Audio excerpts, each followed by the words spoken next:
Hey, it's James again. Thanks for subscribing to my new channel and sticking around, and for the feedback on the first video. I think we're gonna have fun on this channel. We're starting off today looking at a big spider, so spider warning. Let's see if I can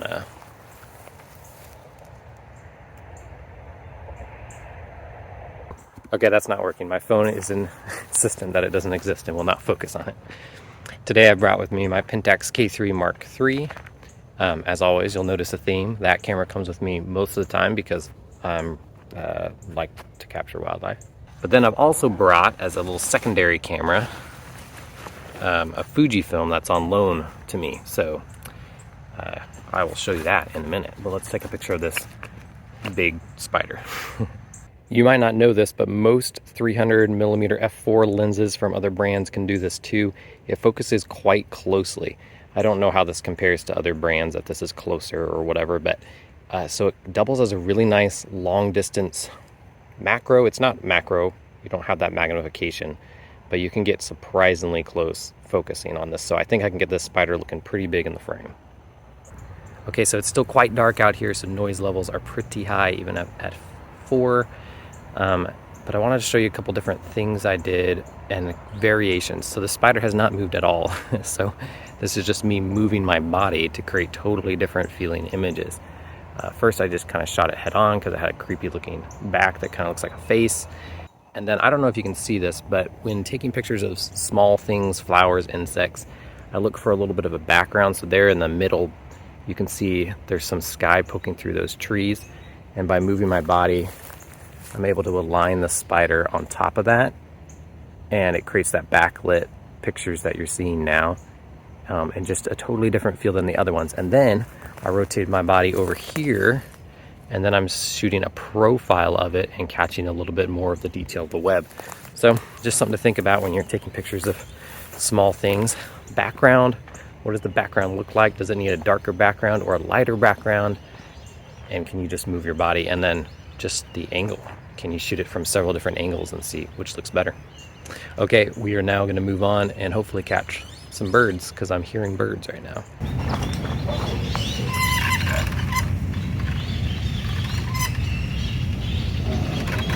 I just put that in as a joke, but actually, let's talk about that for a minute, because it is hard to find time to photograph.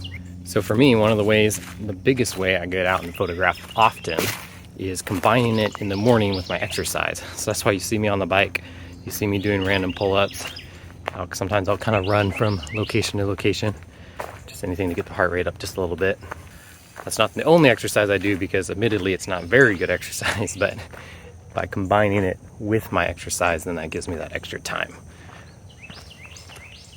So I'm curious what you do to find time to photograph in your busy lives, whether you have your job, your family, just other responsibilities that get in the way of just getting out and photographing. There's the update on my pond. Even smaller, that's where I took a picture of the birds on the rock, and there was water back there. Now there is not. So it's just a matter of time and it'll be gone. I just spotted this beautiful scene. It'll look more beautiful when the light hits it again. The light is dipping in and out of clouds. But this seems like a good a time as any to talk about the Fujifilm that I'm borrowing. This is from Kevin. Thank you, Kevin, if you're subscribed to this channel. Probably not. This is the Fujifilm X-E1, and man, a lot of people have told me about this camera, that this is the Fuji you should get. I guess there's different generations of the X strands. There we go, there's the light coming in. I'm gonna take this picture real quick.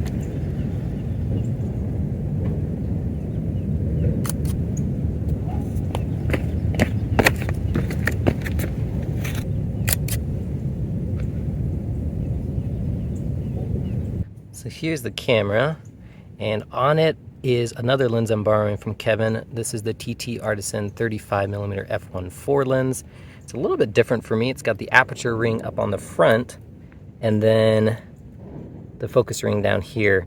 And I keep messing that up, so I'll go to change focus and I change the aperture. I'm sure that's something you just get used to. But I will say, just right off the bat, that manual focusing on these Fujis is really nice experience. The focus peaking is really clear through the viewfinder or the back LCD. yeah, it's just making it a real joy to use and real simple. To the next location.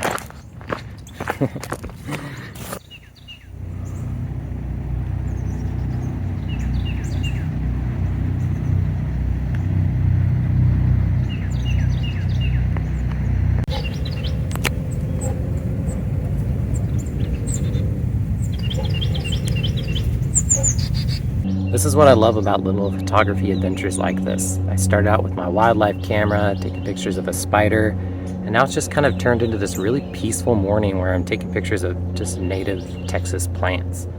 Things that make Texas unique, like these Texas sodals and cacti, and the beautiful sunrise. I just spotted a barred owl. I'm so excited, so I'm gonna sneak around this riverbank over here and hopefully it doesn't fly away. The light is so good. Sometimes these things just don't work out, so we'll see. But keeping my hopes up.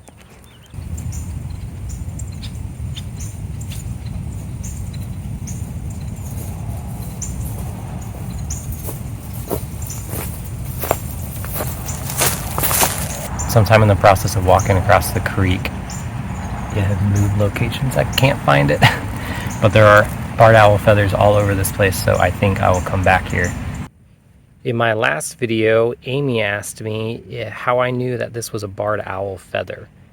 And I think she's hinting at how do you get to the point where you can recognize birds by the feathers on the ground. So the short answer for the barred owl is that it is very distinctive with the brownish orange stripes and the white, and I've just seen them enough.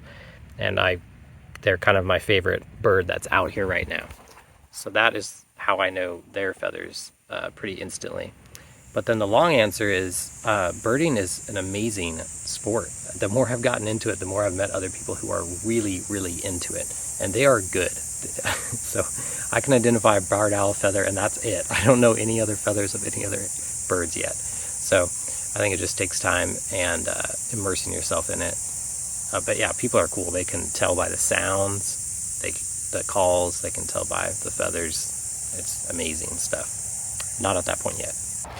It is now several days later, early in the morning. I finally got up on time and got out on time. And we're starting off right with 2 caracaras on this tree.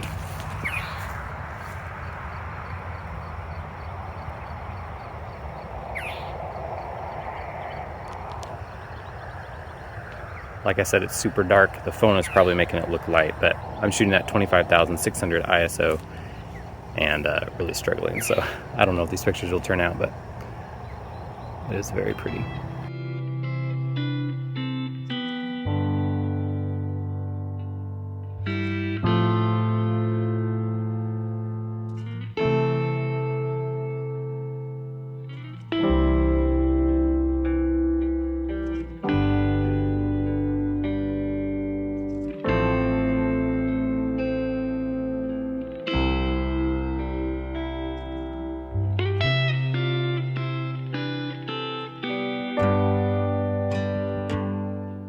The goal today is to get back to where I saw those owl feathers, and I spotted that owl even the other day. And since it's early enough, crossing my fingers that we can get it.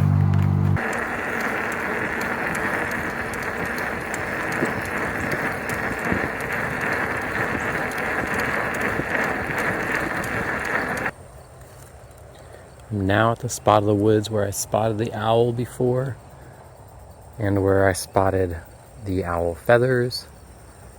So I hopped off my bike, gonna grab my camera and do some looking. They are surprisingly good at camouflage, so you can easily walk right by one. So I'm checking all the trees and there are lots of them. And then in Texas we play this game where you look up at the trees for the owl and you look down at your feet for the snakes. So you don't step on any. So it takes a lot of concentration. So nothing yet, which is disappointing, but also entirely predictable. I think it's good to show these sometimes, because otherwise online you just see the good pictures. Mosquito. But you don't see that for every good photo is 5 or 10 outings where you get nothing. So it's good. Disappointing, but that's life. And then it makes it, when you find them, find what you're looking for, whatever that may be, all that more sweet. Since I'm not finding any owls right now anyway, I'm gonna bust out the Fujifilm and take some little woodland pictures.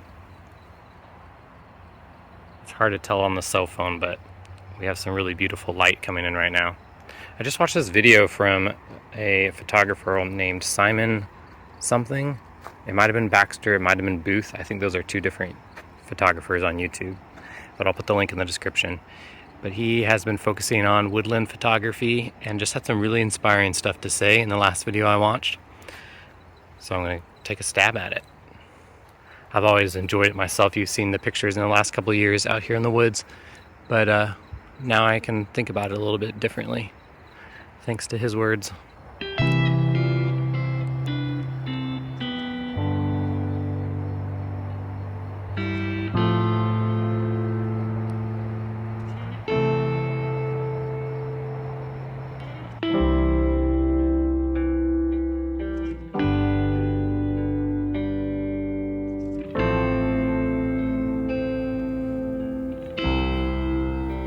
The sun is just now starting to peek out, hit these trees. Super beautiful.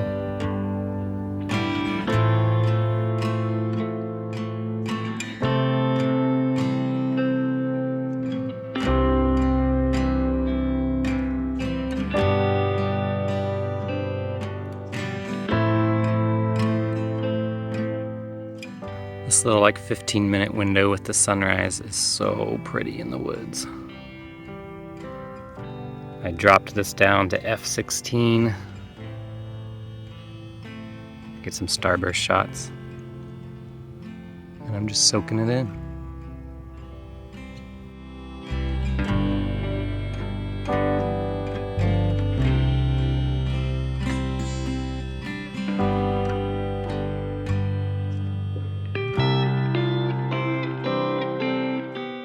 And with that, we will make that the end of this video of 2 days of wandering around taking pictures of random stuff. Thanks for following me, and hopefully you enjoyed just walking through the woods, capturing some cool sights. Didn't get the owl we wanted, but come back next time to see if we do.